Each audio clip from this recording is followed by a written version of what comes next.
Kisah Syekh Asnawi Agung Caringin Al-Bantan. Ulama besar waliullah pejuang tanah Banten. Asal, usul dan kelahiran.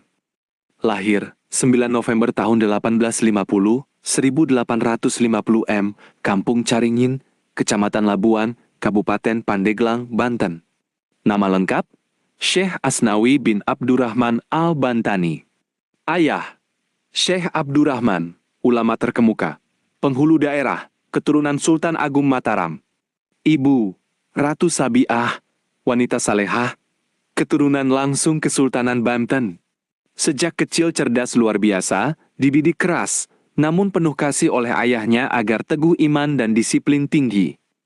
Menuntut ilmu hingga ke Tanah Suci. Sekitar usia 9-11 tahun sudah hafal Al-Quran sempurna. Lalu dikirim ke Mekah menuntut ilmu bertahun-tahun. Guru-guru mulia beliau, Syekh Nawawi Al-Bantani, Syekh Ahmad Hatib Sambas, Syekh Abdul Karim Tanara. Bersahabat dan belajar bersama K.H. Hashim Asy'ari, K.H. Holil Bangkalan, K.H. Ahmad Dahlan dan ulama besar lainnya. Mendalami syariat, tafsir, hadis, fikih serta tarekat Qadariyah dan Naqsyabandiyah dengan sangat dalam. Pulang, membangun, bertahan dari bencana. Kembali ke Caringin, beliau mulai menata kembali masyarakat dengan akidah dan akhlak yang kokoh. Terjadi peristiwa besar. Letusan Gunung Krakatau 1883 menghancurkan banyak wilayah dan tempat ibadah. Syekh Asnawi tidak menyerah. Mendirikan Masjid Agung As-Salafiyah, Masjid Caringin. Mendirikan Madrasah Masyarikul Anwar, pusat ilmu yang bertahan hingga kini. Dikisahkan kayu bangunan masjid berkat berkah, beliau terasa cukup meski jumlah terbatas. Perjuangan melawan penjajah. Tahun 1926 bersama para ulama membentuk Laskar Mujahidin menentang ketidakadilan Belanda. Melakukan perlawanan cerdas, memutus jalur komunikasi dan membangun kesadaran nasional dan keagamaan yang kuat.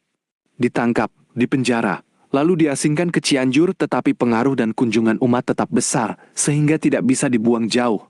Tetap berdakwah, membimbing keluarga dan murid, bahkan saat masa pengasingan penuh kesederhanaan dan ketabahan. Wafat dan jejak abadi. Tahun 1937, hari Rabu pagi saat sedang syalat duha, beliau dipanggil Allah SWT pulang dengan tenang. Dimakamkan berdampingan dengan karya hidupnya, dekat Masjid Caringin, tempat yang kini ramai diziarahi seluruh Nusantara. Beliau meninggalkan keturunan sebanyak 23 putra-putri, ilmu yang luas, tarekat yang lurus, serta jiwa perjuangan ulama yang tak pernah tunduk pada penindasan.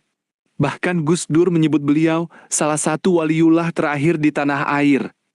Pesan beliau, sebab terpuruknya suatu bangsa adalah karena bermaksiat, jahiliyah, meredupnya iman, mengikuti politik kaum penjajah, serta tindakan kesewenangan merajalela.